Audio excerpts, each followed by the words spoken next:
दोस्तों, डरना और बौखलाना क्या होता है ये आज आपको भी पता चल जाएगा।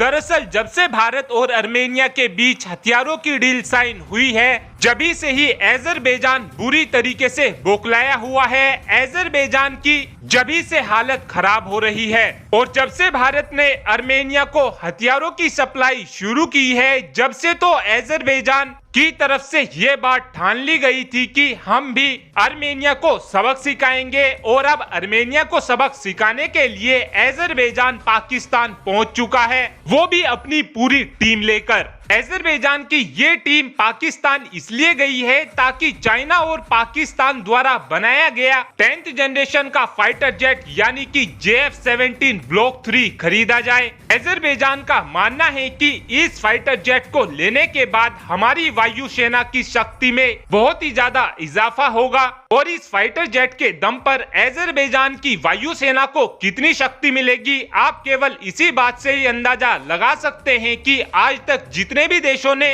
इस JF-17 फाइटर जेट को खरीदा है, उन देशों की वायुसेना केवल 2 साल के अंदर अंदर पूरी तरीके से घुटने टेकने पर मजबूर हो चुकी है, क्योंकि JF-17 फाइटर जेट वो फाइटर जेट है जो आसमान से ज्यादा जमीन पर रहना पसंद करता है। और फिलहाल अजरबैजान की वायुसेना के पास 26 की संख्या में फाइटर जेट मौजूद है, जिसमें से 5 की संख्या में तो MiG-21 मौजूद हैं, 10 MiG-29 और 11 की संख्या में सुखोई 25 फाइटर जेट आज के समय में अजरबैजान के पास मौजूद है। लेकिन सबसे मजेदार बात तो यह है कि इन 26 फाइटर जेट में से 50% फाइटर जेट तो अजरबैजान के ग्राउंडेड हो चुके हैं, यानी फिलहाल अजरबैजान के पास केवल 13 की संख्या में ही फाइटर जेट मौजूद हैं। वहीं पर आर्मेनिया के पास आज के समय में 82 की संख्या में फाइटर जेट मौजूद हैं, वो भी Su-30 जैसे एडवांस फाइटर जेट। अजरबैजान 2011 से ही JF-17 थंडर फाइटर जेट को खरीदना चाहता है, लेकिन इस JF-17 फाइटर जेट में रशिया में बना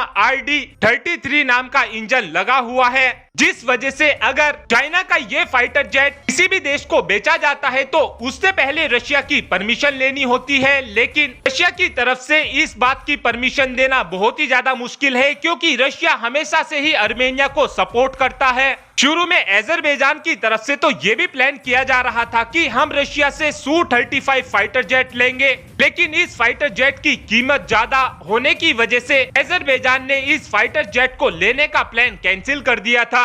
और अगर आने वाले समय में Azerbaijan JF-17 thunder fighter jet को खरीद भी लेता है तो आर्मेनिया का Su-30 फाइटर जेट इस JF-17 थंडर को दौड़ा दौड़ा कर मारेगा। और इस 10th जनरेशन के फाइटर जेट को लेने के बाद अजरबैजान की वायुसेना आपको 2 सालों के अंदर अंदर घुटनों पर नजर आएगी। और अब आप खुद ही कमेंट कर बता सकते हैं कि JF-17 thunder Sukhoi 30 fighter jet का मुकाबला कर पाएगा, हाँ या फिर ना। इस बात का आंसर आप कमेंट बॉक्स में दे सकते हैं। Thanks for watching this video. Have a good day.